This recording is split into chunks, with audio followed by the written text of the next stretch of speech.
Hello friends, नमस्कार। एक बार फिर स्वागत है आपके अपने YouTube channel GDS GK classes में। दोस्तों, आज के इस वीडियो में हम एसएससी जीडी कांस्टेबल के लिए, ठीक है, हिस्ट्री के क्वेश्चन को कवर करेंगे। ठीक है, हिस्ट्री के बहुत ही इंपॉर्टेंट क्वेश्चन हैं आपके, और एसएससी जीडी में पूछ सकते हैं, और इसमें प्रीवियस ईयर में भी कुछ हिस्ट्री के क्वेश्चन पूछे गए थे, वो भी इसमें सम्मिलित किए गए हैं। ठीक है, तो चैनल को सब्सक्राइब कर दीजिएगा, वीडियो को कर दीजिएगा लाइक, और ज़्यादा से ज़्यादा सब्सक्राइब करिएगा, शेयर करिएगा। स्टार्ट करेंगे सबसे पहले क्वेश्चन से। ठीक है, तो सबसे पहला क्वेश्चन है आपका कि इबादत खाना क्यों बनवाया गया था। तो मित्रों, इबादत खाना की अगर जो बात करेंगे, यह क्यों बनवाया गया था और किसके द्वारा बनवाया गया था, यह भी समझिए। यह अकबर के द्वारा बनवाया गया था। ठीक है, सभी धर्मों की चर्चा के लिए इबादत खाना क्यों बनवाया गया था दोस्तों, तो सभी धर्मों की चर्चा के लिए। और किसने बनवाया था, आपके अकबर ने बनवाया था। ठीक है, इसका राइट आंसर क्या हो जाएगा, विकल्प ए हो जाएगा। देखिए, फ्री में पीडीएफ चाहिए तो डिस्क्रिप्शन आपको व्हाट्सअप नंबर मिलेगा, जाके वहाँ से व्हाट्सअप नंबर लेके हाई करेंगे तो आपको मिल जाएगा। निम्न में से हड़प्पा सभ्यता की खोज किसने किया था। तो दोस्तों, हड़प्पा सभ्यता की खोज हुई थी भारत में 1921 में, और 1921 में हड़प्पा सभ्यता की खोज करने वाले जो व्यक्ति थे वो आपके दयाराम राय बहादुर साहनी थे। ठीक है, पूरा नाम है इनका राय बहादुर दयाराम साहनी। ठीक है, ये जो व्यक्ति थे इन्होंने 1921 में जो था कि आपका हड़प्पा सभ्यता की खोज किया था। ठीक है, तो सही उत्तर क्या हो जाएगा, विकल्प बी हो जाएगा। अगला क्वेश्चन देखेंगे, कौन सा शासक कौन सा शासक एक सच्चे जैन मुनि की तरह उपवास के दौरान शरीर का त्याग किया था। अब यहाँ देखिए, आपके विकल्प में 4 विकल्प दिया है, सही विकल्प इसमें से आपका होगा चंद्रगुप्त मौर्य। देखिए, जो चंद्रगुप्त मौर्य था अपने अंतिम समय में जैन धर्म का अनुयायी हो गया था। ठीक है, और ये क्या हुआ कि कर्नाटक में एक श्रवणबेलगोला, ठीक है, एक जगह है, यहाँ पे इस पहाड़ी में जाके इन्होंने क्या किया था कि जैन मुनि की तरह यहाँ पे अपना समय व्यतीत किया एकांत में, और यहीं पे उपवास के दौरान, यानी देखिए, जैन धर्म में उपवास करके भी मृत्यु को प्राप्त किया जाता था। ठीक है, निर्वाण को प्राप्त किया जाता था, तो उपवास के दौरान इन्होंने त्याग किया था। ठीक है, तो चंद्रगुप्त मौर्य इसका राइट आंसर हो जाएगा। याद रखिएगा, इसी का पौत्र जो अशोक है, ये आपका बौद्ध धर्म हो गया, बौद्ध धर्म अपना लिए थे।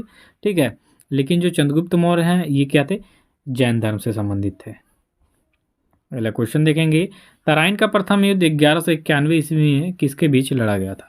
तो दोस्तों, 1191 ईस्वी में जो तराइन का प्रथम युद्ध था, ये आपके मोहम्मद गौरी और पृथ्वीराज चौहान के बीच में लड़ा गया था, जिसमें जो मोहम्मद गौरी था ये हार गया था, और जो पृथ्वीराज चौहान जी थे ये युद्ध को जीत गए थे। ठीक है, चलिए नेक्स्ट क्वेश्चन करेंगे। मुगलों के दौरान कृषि की स्थिति के बारे में जानकारी का सबसे महत्वपूर्ण स्रोत क्या है। तो मुगलों के दौरान जो कृषि की भी स्थिति के बारे में जानकारी मिलती थी, वो जो आपके आईने अकबरी पुस्तक लिखी गई है, इसके अंतर्गत इसका वर्णन मिलता है। ठीक है, तो इसको अगर जो मुगलों के दौरान कृषि की स्थिति के बारे में जानना है तो आपको आईने अकबरी का अध्ययन करना पड़ेगा, ये सबसे ज़्यादा महत्वपूर्ण स्रोत है आपका। ठीक है, तो सही उत्तर क्या होगा, विकल्प ए हो जाएगा। चलिए दोस्तों, नेक्स्ट क्वेश्चन करेंगे, किसने बंगाल को मुगल साम्राज्य से पृथक कर स्वतंत्र किया। तो यहाँ देखिए, जो मुर्शिद कुली खां था, ये आपका मुगल साम्राज्य से सबसे पहले स्वतंत्र कराया था। ठीक है, मुर्शिद कुली खां। तो सही उत्तर क्या हो जाएगा, यहाँ पे विकल्प आपका भी राइट आंसर हो जाएगा। नेक्स्ट क्वेश्चन करेंगे, विधवा पुनर्विवाह कानून कब बनाया गया था। काफ़ी ज़्यादा इंपॉर्टेंट क्वेश्चन है, ये आपके एग्जाम में आने वाले क्वेश्चन है। तो इसका जो है 1856 में किया गया था। ठीक है, विधवा पुनर्विवाह कानून। अंग्रेजों ने कुछ बढ़िया काम भी किए थे।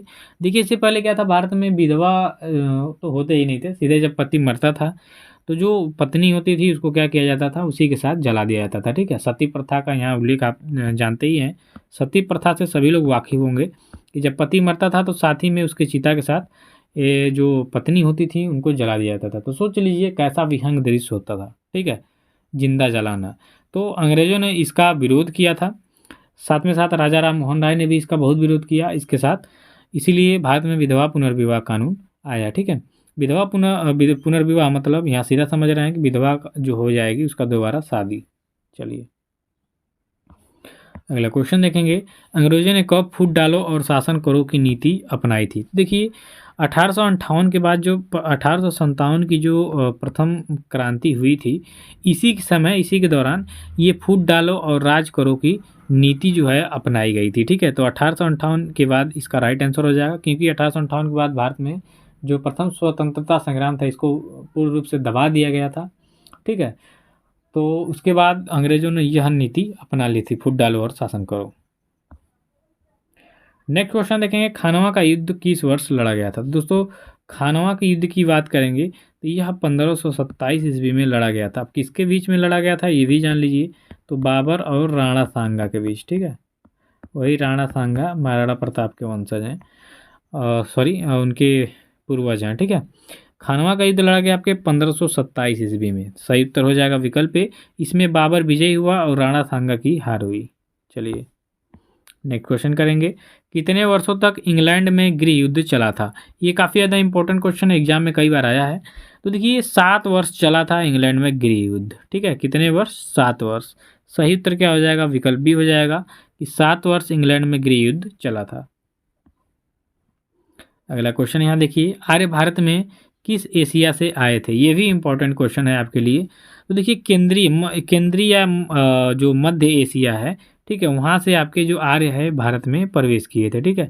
सही उत्तर क्या हो जाएगा यहाँ पे? सॉरी विकल्प सी हो जाएगा, ठीक है।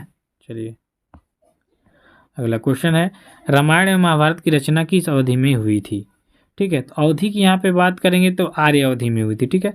सही उत्तर क्या हो जाएगा? विकल्प डी हो जाएगा। अगला क्वेश्चन देखिए, दिल्ली सल्तनत के किस शासक ने इक्ता को समाप्त कर दिया था। यानी इक्ता जो प्रथा थी, इक्तेदारी प्रथा, इसको समाप्त कर दिया। तो दिल्ली का कौन सा शासक था भाई? तो अलाउद्दीन खिलजी था। इक्तादारी जो प्रथा है किसने शुरू किया था, ये भी एक जो क्वेश्चन में आता है कि किसने दिल्ली सल्तनत में इक्तेदारी प्रथा की शुरुआत की थी।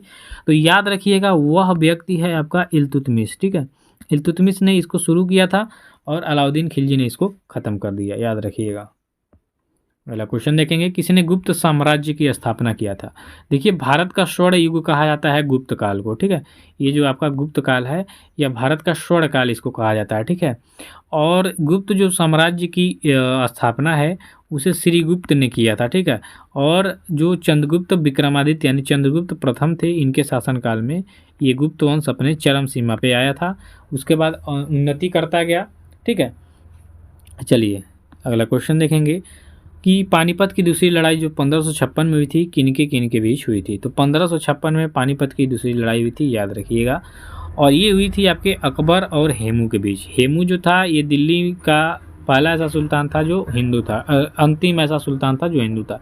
इसके मरने के बाद दिल्ली सल्तनत के हर जगह पे मुसलमानों का राज हो गया था, ठीक है। तो एकमात्र हिंदू शासक था हेमू, इसके हारने के बाद चारों ओर ये जो इस्लामिक जो मुगल वंश था ये प्रभाव में आ गया था। तो सही उत्तर सी हो जाएगा यहाँ पे। अगले क्वेश्चन पे चर्चा करेंगे कि मोहम्मद गौरी किस जगह का शासक था। तो दोस्तों मोहम्मद गौरी की बात करेंगे तो ये अफ़गानी था, ठीक है। वही अफ़गानिस्तान, और जो हम कई हज़ार साल पीछे जाएंगे तो ये शकुनी मामा का गंधार राज्य था, ठीक है। गंधार, ठीक है। आज भी काबुल कंधार हेरात आपके अफगानिस्तान में स्थित है। तो ये जो गंधार था ये भारत का ही, अखंड भारत का ही हिस्सा था। और ये महाभारत काल में यहाँ जो शकुनी मामा थे, शकुनी मामा सब लोग जानते होंगे, वो ये अफगानिस्तान को गंधार बोला जाता था, ठीक है, उस समय आपके महाभारत काल में, ठीक है। याद रखिएगा। श्राप मिला है कि अफगानिस्तान जो है कभी भी शांति से नहीं रह सकता है, क्योंकि जो शकुनी मामा थे उनको श्राप मिला था, ठीक है, कि जाओ तुम कभी भी, तुम्हारा राज्य चैन सुख से नहीं रह पाएगा। अब हम आए दिन हमेशा न्यूज़ देखते होंगे, अफगानिस्तान कभी भी चैन से नहीं रह पाता है, ठीक है, हमेशा कोई न कोई विपत्ति आती रहती है। नेक्स्ट क्वेश्चन करेंगे, मस्तानी किस शासक की प्रेयसी थी। अरे वाह, ये देखिए खतरनाक क्वेश्चन पूछा, ठीक है। प्रेयसी, प्रेमिका, ठीक है, गर्लफ्रेंड। तो यहाँ पे आपको इंग्लिश में नहीं जाना है, सीधा समझिए प्रेयसी, ठीक है। तो बाजीराव पेशवा, आपने बाजीराव मस्तानी फिल्म देखी होगी जिसमें दीपिका पादुकोण और रणवीर सिंह, ठीक है, आपका अभिनय करते हुए आएंगे नज़र, जिसमें बाजीराव पेशवा आपके रणवीर सिंह हैं और जो मस्तानी हैं ये आपकी उन्हीं की वाइफ दीपिका पादुकोण है, ठीक है। इनके विरह में इनकी प्रेम कहानियों को दर्शाया गया है। बाजीराव मस्तानी अगर फिल्म देखे होंगे तो काफ़ी हिट भी रही बाजीराव मस्तानी, ठीक है। हिस्टोरिकल मूवी है, देखना भी चाहिए, ठीक है। सही उत्तर हो जाएगा ये। अगले क्वेश्चन में है कि बिहार को किस मुस्लिम शासक ने सबसे पहले जीता था। तो बिहार को सबसे पहले जीता था बख्तियार खिलजी ने। किसने दोस्तों? बख्तियार खिलजी। और ये देखिए ये क्वेश्चन काफ़ी ज़्यादा इम्पोर्टेंट है आपके एग्जाम की दृष्टि से। चलिए दोस्तों नेक्स्ट क्वेश्चन करेंगे किसके बाद मुगल काल का पतन हो गया? तो यहाँ पे बहादुर शाह जफ़र द्वितीय जो है 1857 की जो स्वतंत्रता क्रांति हुई थी प्रथम, इसमें जब ये जो प्रथम स्वतंत्रता संग्राम है इनको समाप्त कर दिया गया, तो दिल्ली सल्तनत के जो शासक थे आपके बहादुर शाह जफ़र द्वितीय, इनको कहाँ भेज दिया गया? आपके बर्मा में, ठीक है? म्यांमार में, ठीक है? म्यांमार भेज दिया गया इनको। अगला क्वेश्चन देखेंगे, मुगल काल में अंग्रेजों ने सर्वप्रथम किस शहर में अपने कारखाने स्थापित किए थे? तो मुगल काल में देखिए 1600 से आपके जो अंग्रेज हैं यहाँ भारत में आना प्रारंभ किए थे। तो यानी अकबर के शासनकाल से ये चालू हुआ, जहाँ जहांगीर, ठीक है, जहांगीर और शाहजहाँ ने इन लोगों को धीरे धीरे मौका दिया भारत में फैलने का, और धीरे धीरे क्या हो गए, फैल गए। तो इन्होंने सबसे पहले सूरत में अपनी व्यापारिक कोठी स्थापित की थी। तो राइट आंसर डी हो जाएगा। चलिए आज के वीडियो में बस इतना ही, मिलते हैं नेक्स्ट वीडियो में, तब तक के लिए धन्यवाद, थैंक यू सो मच।